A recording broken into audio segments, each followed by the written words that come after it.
کمبل اوڑھ کر لیٹ جاتا ہے.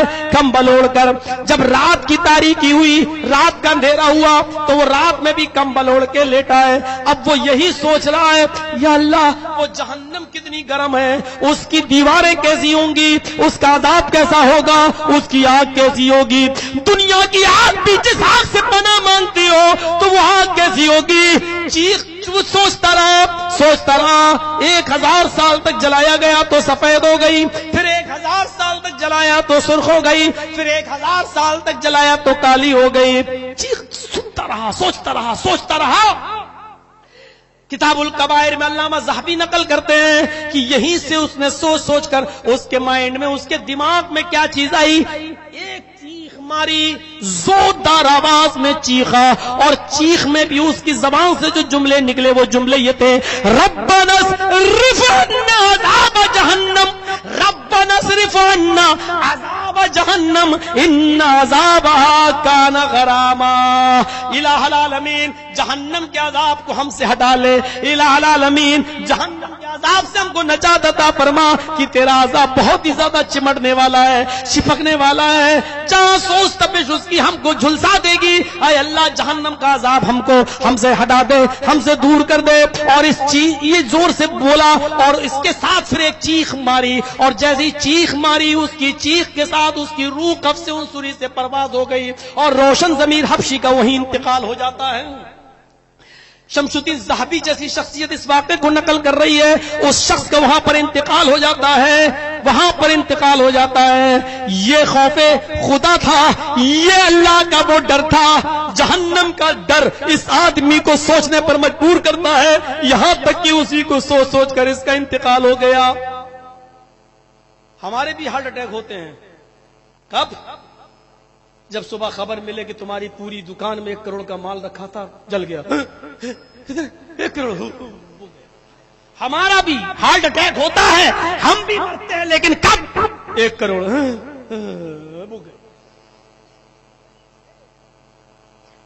اللہ کے خوف سے بھی کسی کے انتقال ہو رہے ہیں.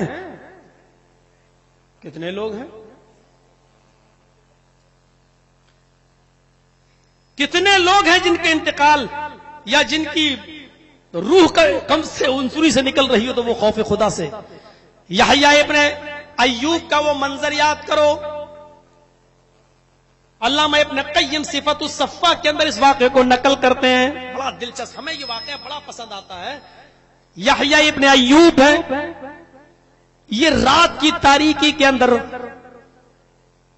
خراسان ایک شہر کا نام ہے, خراسان کے اس دروازے, جو شہر کی طرف دروازہ تھا, اس دروازے کے پاس بیٹھ گئے, اور اس دروازے سے قبرستان دکھائی دیتا تھا.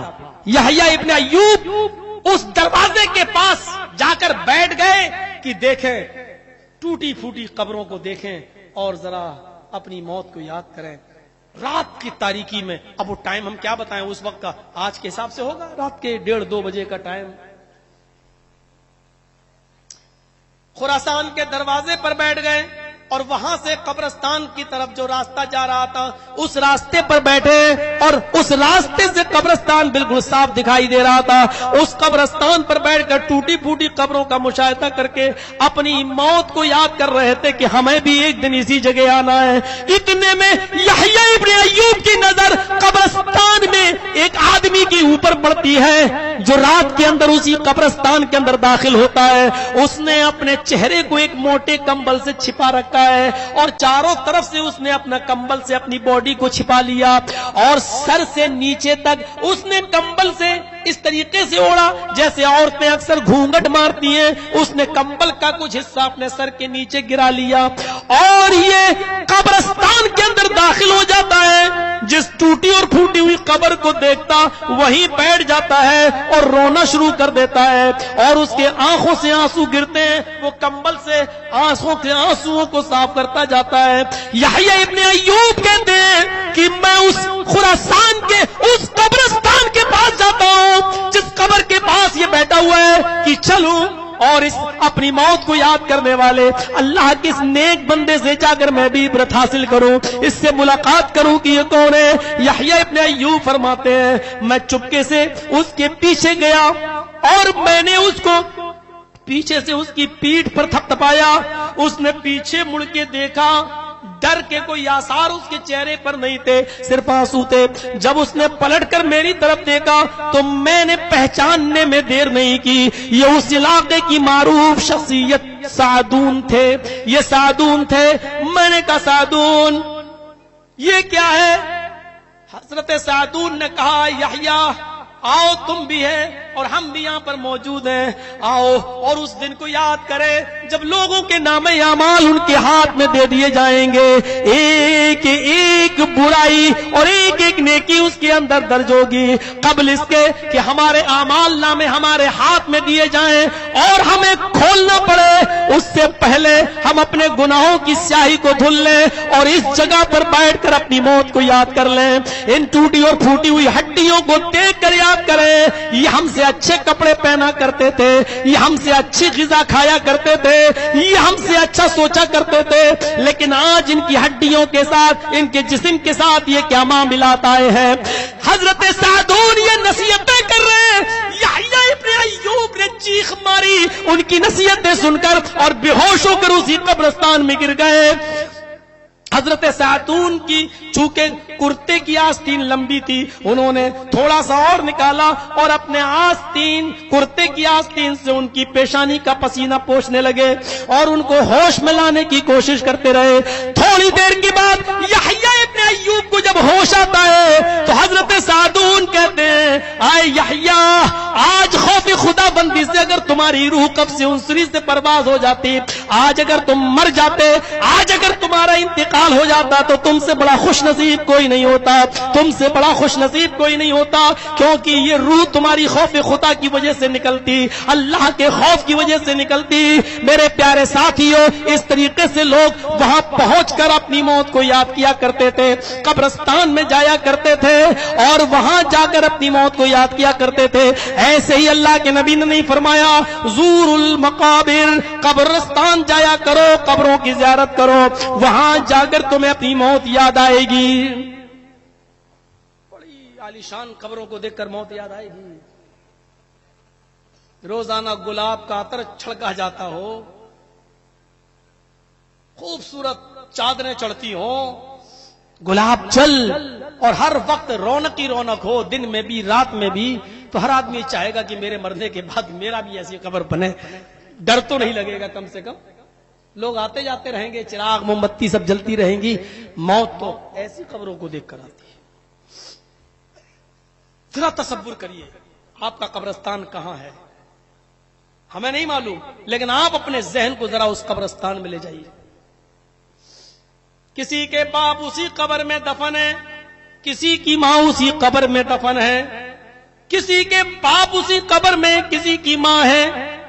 تم گلچھرے اڑا رہے ہو, عیش و عشرت میں مست ہو, دینداری کے راستے تم نے چھوڑ رکھے ہیں, تمہارا باپ تمہاری قبر میں تمہاری طرف سے ایک دعا کا انتظار کر رہا ہے کہ میرا بیٹا کوئی نیک کام کرے کہ اس کی برودت مجھے ملے, میرا بیٹا کوئی عمل صالح کرے کہ اس کی ٹھنڈک مجھے ملے.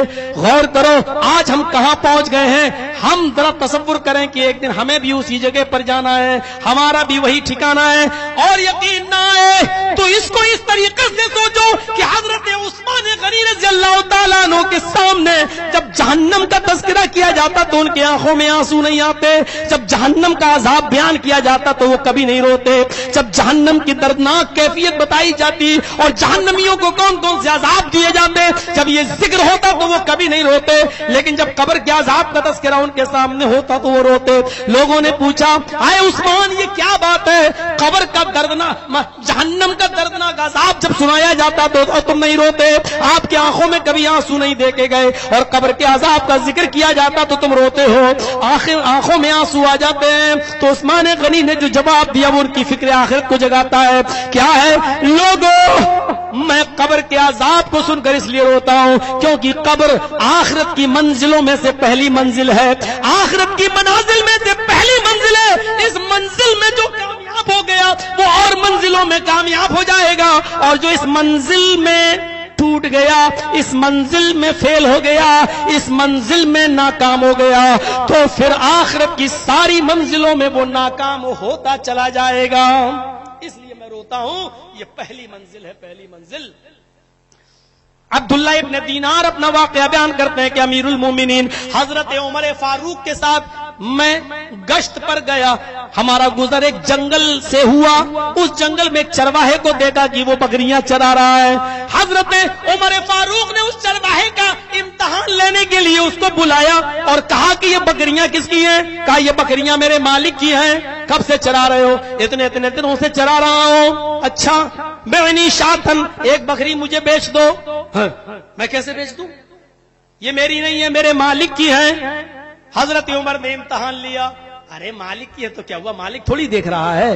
اپنے مالک سے کہنا کہ ایک بکری ہے، بھیڑیا کھا گیا ہے، ہم بکری کو ذبح کریں گے، کھا جائیں گے اور اس کی کھال یہی چھوڑ جائیں گے، تمہیں دے دیں گے۔ اپنے مالک کو کھال دکھا دینا، خون لگا ہوا دکھا دینا اور بتا دینا کہ ایک بکری بھیڑیا کھا گیا ہے۔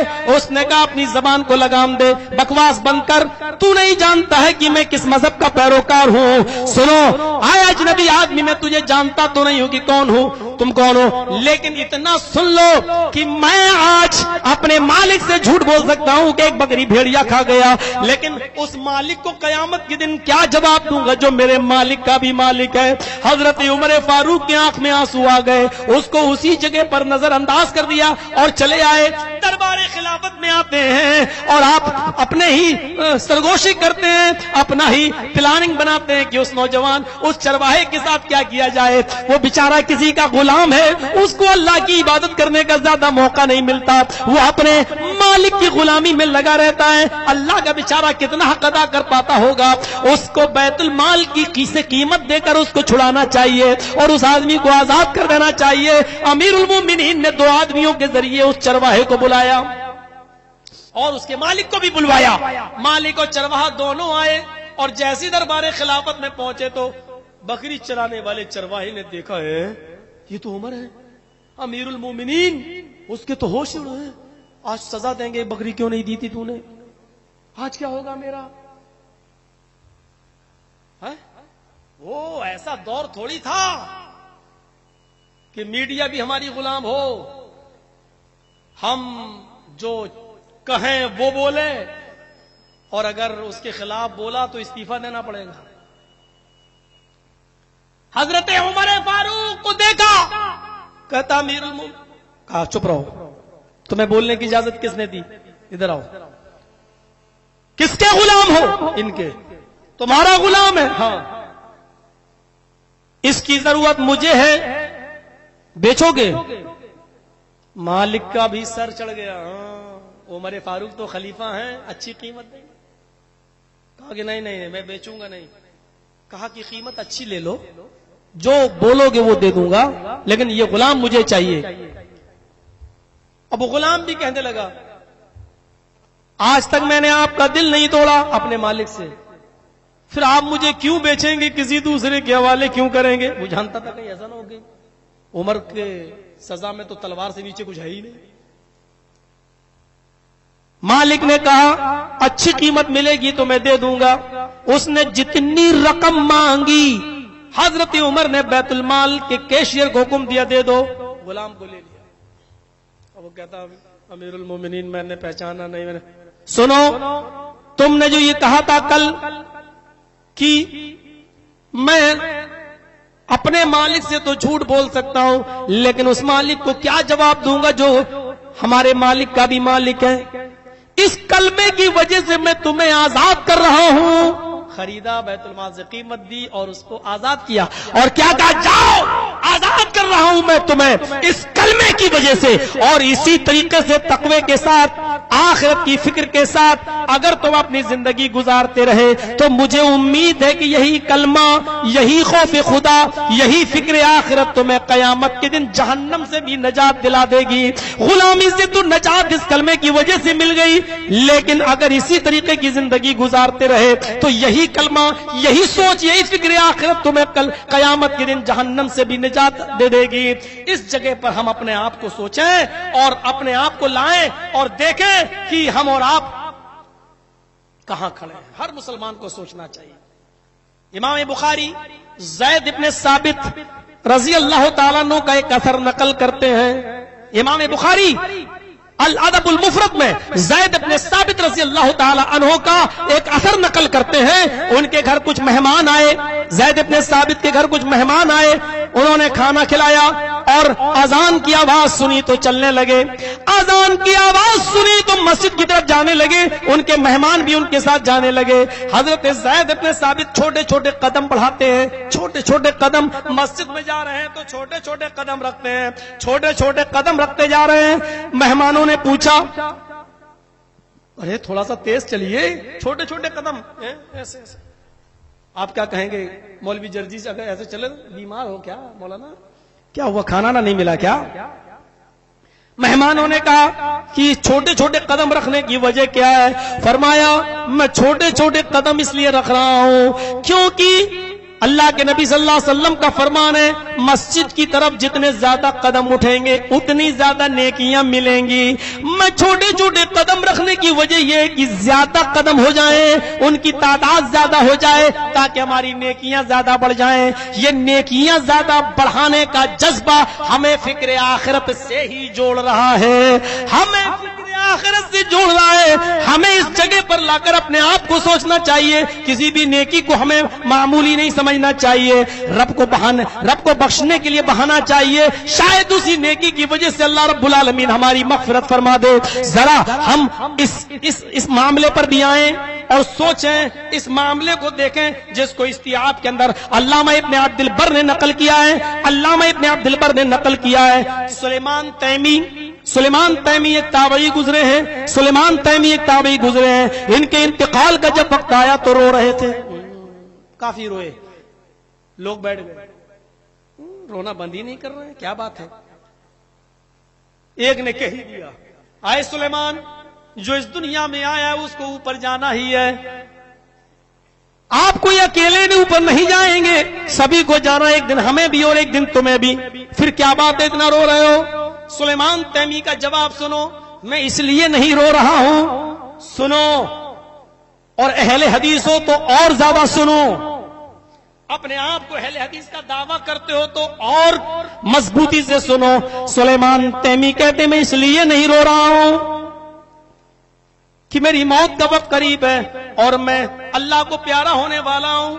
نہیں, آج سے 24 یا 25 سال پہلے مجھ سے گناہ ہو گیا تھا, اس گناہ کو یاد کر کے میں رو رہا ہوں. آج سے 24 یا 25 سال پہلے, آج سے 24 یا 25 سال پہلے مجھ سے گناہ ہو گیا تھا, اس گناہ کو یاد کر کے میں رو رہا ہوں. اب لوگوں نے کہا 25 سال پہلے گناہ ہو گیا تھا تو توبہ بھی کی ہوگی, کہ ہاں 25 سال سے میں اس کی توبہ کر رہا ہوں, لیکن ڈر ہے کہ کہیں اللہ تعالیٰ میری توبہ قبول نہ کرے اور مجھے جہنم میں نہ ڈال دے. تو کہا کہ گناہ تو بتائیے کون سا گناہ تھا؟ سلیمان تیمی کہتے ہیں بہت بڑا. ارے شرک تھوڑی کیا ہے, اور شرک بھی کیا تھا تو شرک تو سب سے بڑا گناہ ہوتا ہے, تم اس کی بھی توبہ کر رہے ہو اور معافی مانگ رہے ہو, تو پھر شرک, جب شرک معاف ہو سکتا ہے توبہ تو پھر کہا نہیں مجھے امید نہیں, اللہ کی ذات سے امید تو ہے لیکن ڈر ہے کہ کہیں اللہ ایسا نہ ہو کہ مجھے معاف نہ کرے. اب جھنجلا کے کہا گناہ تو بتاؤ کیا ہے؟ کہا میں نے 25 سال پہلے ایک بدعتی کو سلام کر لیا تھا. کیا گناہ کیا بتایا؟ جرجی صاحب یہ کیا کہہ رہے ہیں؟ کہا میں نے 25 سال پہلے ایک بدعتی کو سلام کر لیا تھا. اب بدعتی کی تعریف نہیں کروں گا بھائی, وہ ہم اور آپ سب سوچ لیں بدعتی کسے کہتے ہیں. میں نے ایک بدعتی سے سلام کر لیا تھا اور نبی اکرم صلی اللہ علیہ وسلم نے بدعتی کو سلام کرنا منع بتایا ہے, منع کیا ہے, بدعتی کو اپنے گھر میں ٹھہرانا حرام قرار دیا ہے اور بدعتی سے تعلقات رکھنے پر لعنت فرمائی ہے. مجھے ڈر ہے کہ کہیں اللہ مجھے اس گناہ کی پاداش میں جہنم میں نہ ڈال دے. سلام کر لیا تو 25 سال سے رو رہے ہیں. جنہوں نے اپنی لڑکیاں بدعتیوں کو دی ہیں وہ جنہوں نے بدعتیوں کو اپنے گھر کا داماد بنایا ہے، وہ جو بدعتیوں کے ساتھ روزانہ لین دین اور معاملات و تعلقات قائم کرتے ہیں، وہ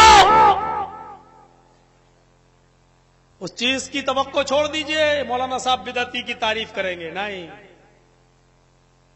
اور فاروق عبداللہ صاحب جب اسٹیشن سے لے کے آئے تو مجھے گاڑی ہی میں ڈرا دیا، بولی صاحب آپ کے نام پہ پرمیشن لینا بڑا مشکل ہو جاتا ہے، جب تک تقریر آپ کی ختم نہ ہو جائے تو پرشاسن کی ناک میں انگلی رکھی رہتی، یہ کیا ہوا؟ تو تھوڑا سا بس دے تو دی ہے پرمیشن، لیکن یہی کہا بھائی دیکھو سنبھال لینا بھائی، وہ آ رہے ہیں، پورے ہندوستان کی آئی بھی الرٹ ہے، سی بی آئی الرٹ ہے، ویکتیگت طور پر کسی کے بھی خلاف بولا جا سکتا ہے، یہ جمہوریت ہے، لیکن ہاں ہمارے ملک کے خلاف نہیں، دیش کے خلاف نہیں۔ اور ملک اور دیش کے خلاف کیوں کوئی بولے گا؟ تم سے کم خون بہایا ہے اس دیش کی آزادی میں ہم نے، تم سے کم قربانیاں دی ہیں، جتنا تمہارا ہے کعبے کے رب کی قسم کھا کے کہتا ہوں 1% اس سے کم میرا نہیں ہے، جتنا تمہارا ہے اتنا ہی ہمارا بھی ہے۔ اور کھل کے سننا ہو تو وہ راحت اندوری کا کون سا شعر ہے وہ سن لیجئے گا، کسی کے باپ کا ہندوستان تھوڑی ہے، وہ پورا سن لیجئے گا۔ مجھے تو شعر شاعری پسند ہی نہیں آتی ہے، اور 2-4 شعر کبھی کبھی پڑھنا بھی چاہتا ہوں تو الٹا ہو جاتا ہے، وہ بیٹھتا ہی نہیں میرے دماغ میں، کبھی نہیں پڑھ پایا شعر شاعری، دماغ میں ہی نہیں بیٹھتی ہے، پتہ نہیں اللہ تعالیٰ نے مجھے کیوں اس چیز سے دور رکھا، لیکن سنتا ہوں کچھ ملے تو میرے بھائیوں ذرا سنو، یہ کیا چیز تھی، یہ کون سا جذبہ تھا؟ زید ابن ثابت کے چھوٹے چھوٹے قدم، اور ہماری سوچ، ہماری فکر، سلیمان تیمی کا معاملہ دیکھ لیجئے، ہم سوچ ایک گناہ، اور اگر دیکھا جائے تو اتنا بڑا گناہ نہیں، لیکن کیا کرے، ایک بدعتی سے میں نے سلام کر لیا تھا، بدعتی سے، یہی تو اللہ کا شکر ہے۔ مولوی جرچیز کے اندر لاکھ برائیاں ہو سکتی ہیں، لیکن کبھی میں نے سمجھوتا نہیں کیا ہے اس معاملے میں، اپنے منہج، اپنے اصول اور اپنے ضابطوں کے ساتھ نہ کبھی جھکا ہوں نہ کبھی جھکوں گا، انشاءاللہ۔ 1000 برائیاں ہو سکتی ہیں میرے اندر، لیکن منہج کے ساتھ کبھی سمجھوتا نہیں۔ سلیمان تیمی نے بڑی بات کہی ہے، اور اس کو جان بوجھ کر میں کہہ رہا ہوں، فکر آخرت دیکھیے، مجھے ڈر ہے کہ اللہ مجھے جہنم میں نہ ڈال دے، اور اس کی توبہ کب سے کر رہے ہیں؟ 25 سال سے، کیوں اتنے دنوں سے توبہ کر رہے؟ پھر فرمایا کہ پھر بھی ڈر ہے کہیں ایسا نہ ہو کہ اللہ نے میری توبہ قبول نہ کی ہو، کہیں ایسا نہ ہو کہ اللہ نے میری توبہ قبول نہ کی ہو، پھر میرا کیا بنے گا؟ ذرا ابو سفیان کو دیکھیے، امیر معاویہ کے باپ، امیر معاویہ کے والد ابو سفیان فتح مکہ کے دن اسلام لاتے ہیں، جس دن مکہ فتح ہوتا ہے اسی دن وہ اسلام قبول کرتے ہیں، اسی دن اسلام قبول کرتے ہیں، فتح مکہ کے دن اسلام قبول کرتے ہیں۔ غور کیجئے، جب یہ فتح مکہ کے دن اسلام لانے کے بعد نبی اکرم صلی اللہ علیہ وسلم کے ہاتھ پر بیعت کرتے ہیں اور اسلام کے طریقے پر زندگی گزارتے ہیں، جب ان کا انتقال ہونے لگا، جب ان کے انتقال کا وقت قریب آیا، اور ابو سفیان امیر معاویہ کے باپ ابو سفیان جب بالکل مرض الموت میں مبتلا ہیں، ان کی روح نکلنے والی ہے، تو ان کے اہل و عیال، ان کے گھر والے رونے لگے، آنکھوں میں آنسو آ گئے۔ ابو سفیان نے اپنے بچوں کو، اپنی بیوی کو روتے ہوئے دیکھا، اپنے بیٹوں اور بیٹیوں کو، اپنی بہنوں کو روتے ہوئے دیکھا، تو کہا کہ مجھے بستر سے اٹھاؤ۔ ان کو اٹھایا گیا، اپنے بیٹے اور بیٹیوں کو اپنے قریب کیا، اور اپنی بہن کو اپنے قریب کیا، اپنے بھائیوں کو اپنے قریب کیا، اور فرمایا تم روتے کیوں ہو؟ تم رو نہیں، تمہارا باپ اپنے بچوں سے کہا تمہارا باپ اس 3rd کلاس کی زندگی سے 1st کلاس کی طرف جا رہا ہے، یہ 3رے درجے کی زندگی سے 1 درجے کی زندگی کی طرف جا رہا ہے، 3rd کلاس سے 1st کلاس کی اور جا رہا ہے۔ اور یہ میرا داہنا ہاتھ دیکھو، ابو سفیان کہتے ہیں، علامہ ابن قیم الجوزی نے تلبیس ابلیس کے اندر اس واقعے کو نقل کیا ہے کہ اس میرے ہاتھ کو دیکھو، آئے میرے بچوں، اس ہاتھ نے فتح مکہ کے دن، فتح فتح مکہ کے دن اسلام قبول کرنے کے بعد جناب محمد رسول اللہ صلی اللہ علیہ وسلم کے ہاتھ کو چھوا ہے، میں نے نبی کے ہاتھ پر بیعت کی ہے، اور جس دن سے میں نے نبی اکرم کے ہاتھ پر بیعت کی ہے اس دن سے لے کر اب تک میں نے کوئی گناہ نہیں کیا ہے، کوئی بھی گناہ مجھ سے نہیں ہوا ہے۔ ہم اپنی ان نیکیوں کی بنیاد پر یہ کہہ سکتے ہیں کہ تمہارا باپ 3rd کلاس سے 1st کلاس کی اور جا رہا ہے، بقیہ تھوڑی بہت جو کسر ہے وہ تم دعاؤں کے ذریعے پوری کر دینا، ہمارے لیے جنت کی اور جنت الفردوس کی دعا کرتے رہنا۔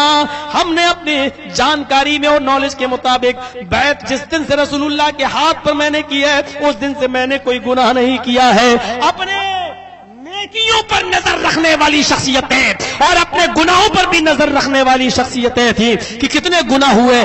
جب ایک نوجوان بستر پہ سونے جائے تو صبح سے لے کے شام تک کا حساب لے، میں نے آج کتنی نمازیں پڑھی، کتنے یتیموں کے سر پر میں نے ہاتھ پھیرا، کتنی بیوہ عورتوں کا چولہا جلایا، کتنے غریب بچوں کو ہم نے پیٹ بھرا، اور کتنے گناہ کیے، روزانہ وہ حساب کیا کرے۔ اور عبداللہ ابن عمر کی طرح کہ اللہ کے نبی نے کہا تھا کن فی الدنیا کانک غریب او عابر سبیل، اے عبداللہ دنیا میں اس طرح رہو جیسے کوئی مسافر رہتا ہے، کوئی اجنبی رہتا ہے۔ اذا اصبحت فلا تنتظر المساء، جب صبح ہو جایا کرے تو شام کا انتظار نہ کیا کرو، اور جب شام ہو جایا کرے تو صبح کا انتظار مت کیا کرو، پتہ نہیں صبح یا شام میں تم مردوں میں لکھ کے جاؤ یا زندوں میں لکھ کے جاؤ۔ میرے بھائیوں یہ ساری چیزیں ہمیں فکر آخرت سے جوڑ رہی ہیں، فکر آخرت سے جوڑ رہی ہیں۔ نبی اکرم صلی اللہ علیہ وسلم کی زندگی لوگوں کو فکر آخرت سے جوڑتی رہی۔ کبھی آپ نے فرمایا تدنی الشمس یوم القیامت کمقدار میل، قیامت کے دن یہ سورج 1 میل کے فاصلے پر ہوگا، 1 میل کے فاصلے پر ہوگا۔ اس حدیث کو بیان کرنے والا راوی کہتا ہے، مسلم شریف کی روایت ہے، کہتا ہے کہ میل عربی زبان میں زمین کی مسافت کو بھی بولا جاتا ہے، 1 میل گیا، 2 میل گیا، اور میل عربی زبان میں سرمے دانی کی سلائی کو بھی بولا جاتا ہے، جس کو سرمے دانی میں ڈالا جاتا ہے اور سرما نکال کر آنکھ میں لگایا جاتا ہے، یہ سرمے دانی کی سلائی کو بھی عربی میں میل کہا جاتا ہے۔ سلیم عامر اس حدیث کے راوی ہیں، فرماتے ہیں ما ادری ما یعنی بالمیل، اللہ کے نبی نے فرمایا کہ سورج 1 میل کے فاصلے پر ہوگا، اللہ کی قسم مجھے نہیں معلوم 1 میل سے کیا مراد ہے۔ سورج زمین کی ایک مسافت کے برابر دور ہوگا، یہ ہمارے سر سے سرمے دانی کی سلائی کے برابر اتنا دور ہوگا، ہمیں نہیں معلوم، بس میل کہا اللہ کے رسول نے، وہ زمین کی مسافت کی وہ ہوگی یا سرمے دانی کی سلائی کے اوپر۔ میرے بھائیوں اس طریقے سے اللہ کے نبی صلی اللہ علیہ وسلم فکر آخرت سے لوگوں کو جوڑ رہے ہیں۔ فرمایا لوگ اسی حدیث کے اندر مسلم کی صفت و قیامہ میں اللہ کے نبی صلی اللہ علیہ وسلم فرماتے ہیں، اسی حدیث کے آگے فرماتے ہیں کہ لوگ اپنے اپنے اعمال کے مطابق پسینے کے اندر ڈوبے ہوں گے، کچھ ٹخنوں کے برابر، کچھ گھٹنوں کے برابر، کچھ کمر کے برابر، اور کچھ ایسے ہوں گے جو اسی کے اندر ڈبکیاں مار رہے ہوں گے، اپنے پسینے کے اندر گوتے لگا رہے ہوں گے، گوتے لگا رہے ہوں گے اور ڈبکیاں مار رہے ہوں گے۔ اس لیے فرمایا کہ تم اللہ کے سے ڈرو، ولو شق تمرتن، اگرچہ کھجور کا ایک ٹکڑا ہو اس کو بھی صدقہ و خیرات کر دیا کرو، اس کو بھی کسی غریب کو کھلا دیا کرو، اس کو بھی کسی غریب و یتیم بچے کو دے دو، اپنے آپ کو جہنم سے بچاؤ، واتقن، اپنے آپ کو جہنم سے بچاؤ۔ اور فرمایا ولو بشق تمرہ، اگرچہ کھجور کے ایک ٹکڑے کو صدقہ و خیرات کر کے ہی بچا سکتے ہو، بچاؤ۔ فکر آخرت سے اللہ کے نبی صلی اللہ علیہ وسلم جوڑ رہے۔ کبھی آپ نے فرمایا لو تعلمون ما علم لضحكتم قليلا ولبكيتم كثيرا، لوگوں جو چیزیں میں جانتا ہوں جہنم کے عذاب کے بارے میں، جو میں دیکھ کر آیا ہوں، جو میں جانتا ہوں وہ تمہیں نہیں معلوم، اگر میں تمہیں بتا دوں، اگر اس چیز کا علم تمہیں ہو جائے لضحكتم قليلا ولبكيتم كثيرا، تو تمہیں رونا کمائے، تمہیں ہنسنا بھول جاؤ گے اور روتے روتے اپنی زندگی گزارو گے۔ لضحكتم قليلا، ہنسو گے کم، ولبكيتم كثيرا، اور روگے زیادہ۔ ترمذی ابواب الزہد کے الفاظ تو یہ ہیں وما تلذذتم بالنساء، تم عورتوں سے لذت حاصل کرنا بھی چھوڑ دو گے، اپنی بیویوں کو ترک کر دو گے۔ ولخرجتم الى الصعدات، اور بیابان جنگلوں میں چلے جاؤ گے، بیابان جنگلوں کا رخ اختیار کر لو گے۔ تجرون الى اللہ، اللہ اللہ کہہ کر وہاں اپنی زندگی گزار لو گے۔ یعنی دنیا میں سب سے زیادہ لذت تم اپنی بیویوں سے حاصل کرتے ہو۔ اگر عذاب الہی کے نمونے اگر میں تمہیں بتا دوں اور وہ چیزیں تم جان جاؤ جو میں جانتا ہوں تو تم اپنی بیویوں کو ترک کر بیٹھو گے, شادیاں چھوڑ دو گے, جنگلوں میں چلے جاؤ گے, ہنسنا بھول جاؤ گے اور رو گئے ہوتے اپنی زندگی ختم کر لو گے. اللہ اللہ کہہ کر جنگلوں میں پتے چبا چبا کر اپنی زندگیاں ختم کر لو گے.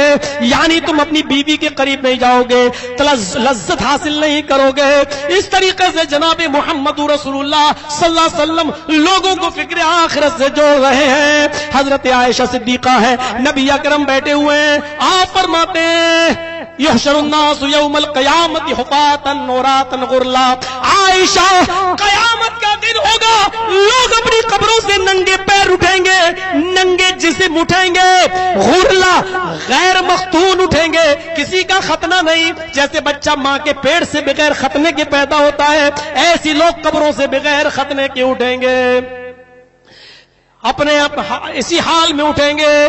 حضرت عائشہ صدیقہ فرماتی ہیں الرجال والنساء جميعا, کیا مرد بھی عورتیں بھی؟ اللہ کے نبی نے فرمایا ہاں عائشہ, مرد بھی عورتیں بھی میدان محشر میں سب برہنہ ہوں گے, سب ننگے ہوں گے, بغیر ختنے کے ہوں گے, ان کے جسموں پر کوئی کپڑا نہیں ہوگا. حضرت عائشہ سوال کرتی ہیں آقا اے اللہ کے نبی, اے امام کائنات, او میرے سرتاج, ینظرون بعضهم الی بعض, کیا ینظر بعضهم الی بعض, کیا ایک دوسرے کو دیکھے گا؟ کیا مرد عورتوں کو دیکھیں گے, عورتیں مردوں کو دیکھیں گی؟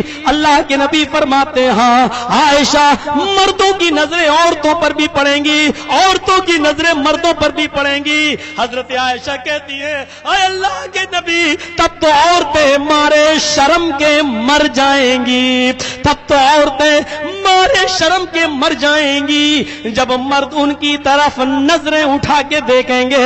اللہ کے نبی نے یہ کہہ کر حضرت عائشہ کو تسلی دی, عائشہ معاملہ اتنا سخت ہوگا, کوئی کسی کی طرف شہوت کی نظر ڈالنے کی سوچے گا بھی نہیں, سب کو اپنی اپنی پڑی ہوگی. عذاب جہنم سے بچنے کے لیے, جہنم سے بچنے کے لیے اور جنت میں جانے کے لیے کوئی کسی کی طرف شہوت کی نظر ڈالے گا ہی نہیں, سب کو اپنی اپنی پڑی ہوگی. یوم یفر المرء من اخیہ وامہ وابیہ وصاحبتہ وبنیہ, اس دن انسان اپنے بھائی سے بھاگے گا.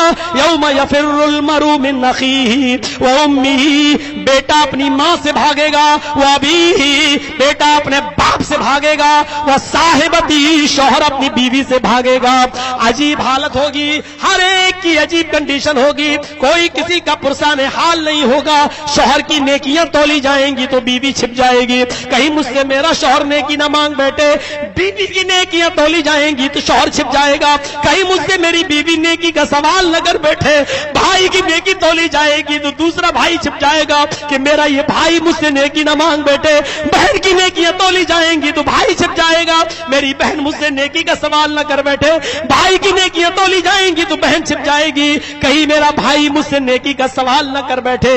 ایک ایک انسان کو اپنی اپنی پڑی ہوگی. یہ فکر آخرت ہے. خود جناب محمد رسول اللہ فکر آخرت سے اتنے مرعوب ہو چکے تھے, اتنے مرعوب ہو چکے تھے کہ وقت قبل از وقت آپ کے چہرے پر بڑھاپا آ گیا, چہرے کی یہ جھریاں آ گئی, کھال سکڑنے لگی, بالوں میں سفیدی آ گئی. صحابہ عرض کر رہے ہیں اے اللہ کے نبی کیا بات ہے, آپ کے اوپر قبل از وقت بڑھاپا کیسے؟ آپ کی عمر تو اتنی نہیں ہوئی کہ آپ کے بالوں میں سفیدی آ جائے, آپ کی عمر تو اتنی نہیں ہوئی کہ آپ کے چہرے پہ جھریاں آ جائیں. لوگوں نے آج خون کا ٹیسٹ کر کے اور ٹینشن علاج بتایا ہے, یہ بالوں کے سفید ہونے کا نزلہ یا ٹینشن, یہ جتنا زیادہ ہوگا اتنے جلدی بال. یہ محمد رسول اللہ نے یہ میڈیکل سائنس 1400 سال پہلے بتائی ہے. فرمایا کہ ہاں میری عمر اتنی نہیں کہ قبل از وقت وقت سے پہلے میرے بال سفید ہو جائیں, میرے چہرے پہ جھریاں آ جائیں, لیکن سورہ قیامہ نے, سورہ دہر نے, سورہ ملک نے, سورہ حاقہ نے مجھے بوڑھا کر دیا. قرآن کی ان صورتوں نے مجھے بوڑھا کر دیا. ان صورتوں میں قیامت کا کا جو منظر پیش کیا ہے، ان منظر کے ٹینشن نے، اس کی فکر نے اور فکر آخرت نے مجھے بوڑھا کر دیا. میں سوؤں تو کیسے سوؤں، آرام کی نیند بستر پہ جاؤں تو کیسے جاؤں، اور کیسے مجھے نیند آ جائے کہ جہنم کے عذاب کا کھٹکا ہے اور جہنم کی جاسوس تپش ہے. ان صورتوں نے مجھے بوڑھا کر دیا. ان صورتوں نے میرے پیارے ساتھیوں، یہ فکر آخرت تھی جو جناب محمد رسول اللہ صلی اللہ علیہ وسلم لوگوں کے درمیان پیدا کر رہے ہیں. 2 گھنٹے کی اسپیچ کافی ہے. 6 گھنٹہ لیٹ آئی ہے گاڑی. جو گاڑی 12 بجے آنا تھی اٹاوا میں، وہ صبح 5 بجے وہاں 5 بجے پہنچی. یہاں آتے آتے 6 گھنٹے ہو گئی. کل کی رات گئی، آج کی گئی. تقریر ختم کر کے پھر بنارس بھاگنا ہے. بنارس سے الٹا جہاز ہے میرا، پہلے دلی اور دلی سے پھر باگڈورا. سمجھ سکتے ہیں 4 بجے پہنچیں گے تو کل کا بھی دن جائے گا، کل کی رات بھی جائے گی. تو اللہ خود کہتا ہے کہ ہم نے کسی پر اتنا بوجھ نہیں ڈالا کہ آپ برداشت نہ کر سکو، آپ بھی مت ڈالیے. یہ فکر آخرت تھی میرے بھائیوں. میں کبھی آپ کے اس علاقے میں کبھی چندے وندے کی غرض سے نہیں آیا، لیکن اس مرتبہ ایک مسجد کا معاملہ مجھے کھینچ کے لایا ہے، اور وہ 2 لوگ اس مسجد کے جو متولی اور ذمہ دار ہیں وہ آئے ہیں میرے ساتھ. یہ مدرسے کے بغل میں وہ اٹاوا یا مولانا جرجیز کا کوئی بینر لگا ہوگا چھوٹا سا، آپ تھوڑا سا تعاون کر دیں. بہت زیادہ ضرورت ہمیں نہیں ہے، سارا کام تو اللہ کا شکر ہو ہی گیا، بس 1.5-2 لاکھ روپے کی ضرورت ہے. آپ اگر کر دیں گے تو ہمیں تھوڑا سا، اور جو اسٹیج پہ دینا چاہے وہ اسٹیج پہ دے جائیں، اور جو باہر دینا چاہے وہ باہر دے دیں. اتنا سا تھا. اللہ تعالی ہم سب کے اندر فکر آخرت پیدا فرمائے اور آخرت کے دن کے لیے ہمیں تیاری کرنے کی توفیق عطا فرمائے. وما علینا الا البلاغ المبین، واخر دعوانا الحمد للہ رب العالمین. السلام علیکم ورحمۃ اللہ وبرکاتہ.